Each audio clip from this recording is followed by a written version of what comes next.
Tu veux investir en bourse, mais tu veux le faire sans compromettre ta foi? Tu te poses des questions sur ce qui est haram ou ce qui est halal, et tu veux t'assurer que ton argent travaille de façon éthique, alors cette vidéo est pour toi.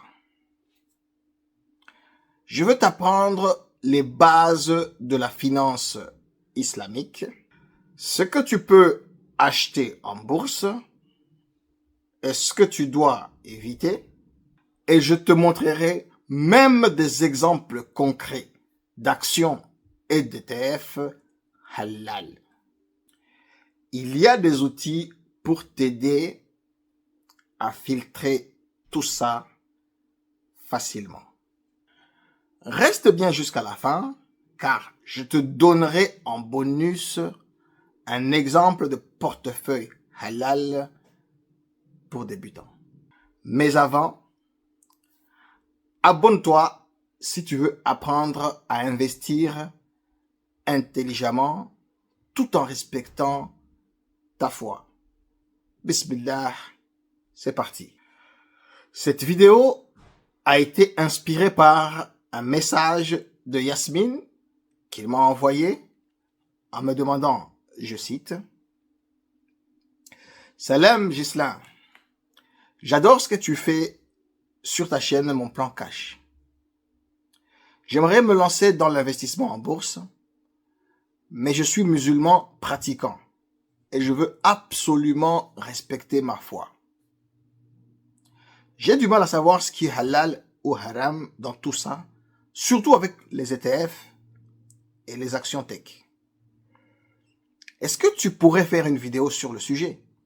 Ça m'aiderait énormément et je pense que beaucoup d'autres sont dans le même cas que moi. Barak Haoufik, Yasmine, 28 ans, Strasbourg. Quels sont les principes de la finance islamique? La finance islamique repose sur 5 bases. 1. L'interdiction de riba, les intérêts. 2. L'interdiction du harar, qui est ici l'incertitude excessive ou la pure spéculation. 3. L'interdiction d'investir dans des secteurs haram, comme l'alcool, les jeux, la pornographie, les armes, les banques d'intérêt, etc. 4. L'obligation de partage des pertes et profits. Et enfin, 5.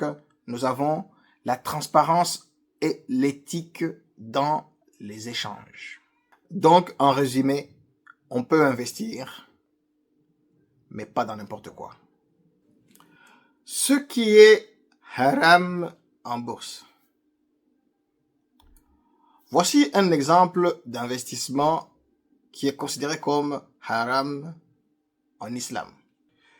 Tout musulman doit éviter d'acheter des actions dans des secteurs interdits.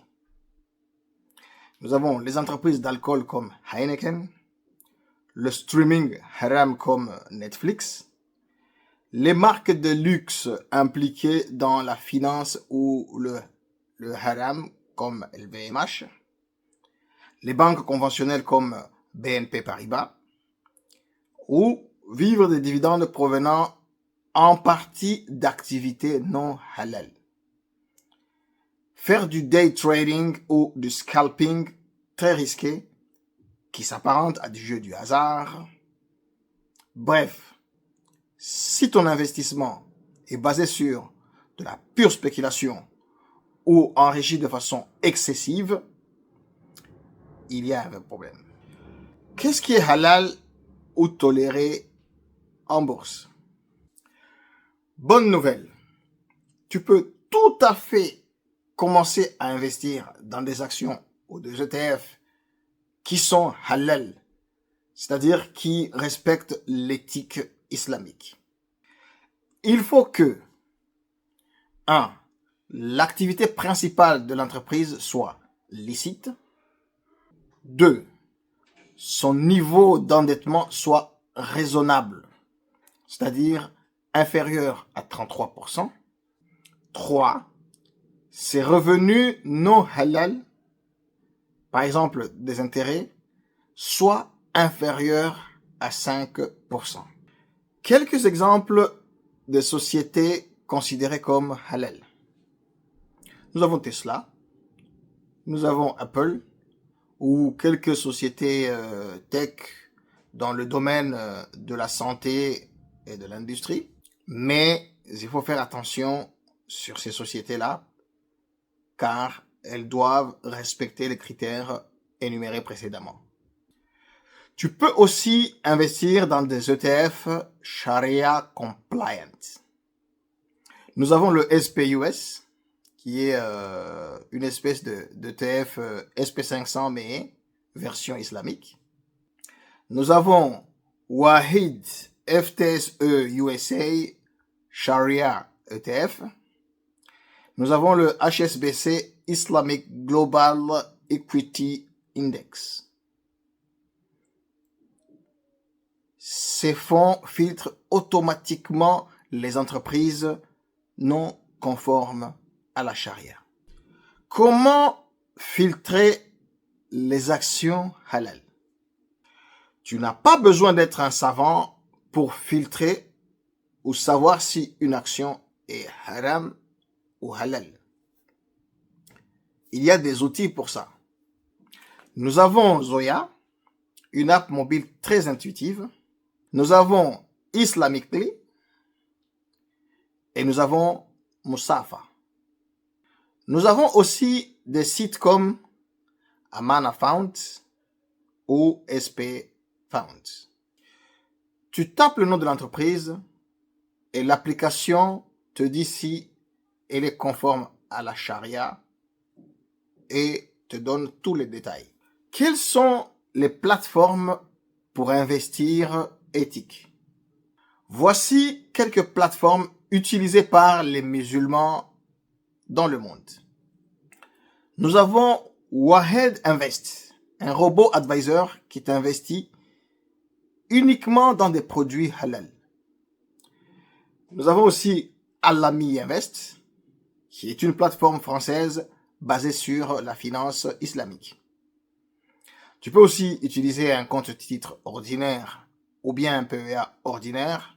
Alors dans ce cas, il est ta responsabilité de rechercher manuellement avec les apps, les entreprises dans lesquelles tu peux investir. Le tout, c'est d'avoir la volonté d'investir tout en restant aligné avec tes valeurs. Et la crypto dans tout ça? La question de la crypto est un sujet très à part.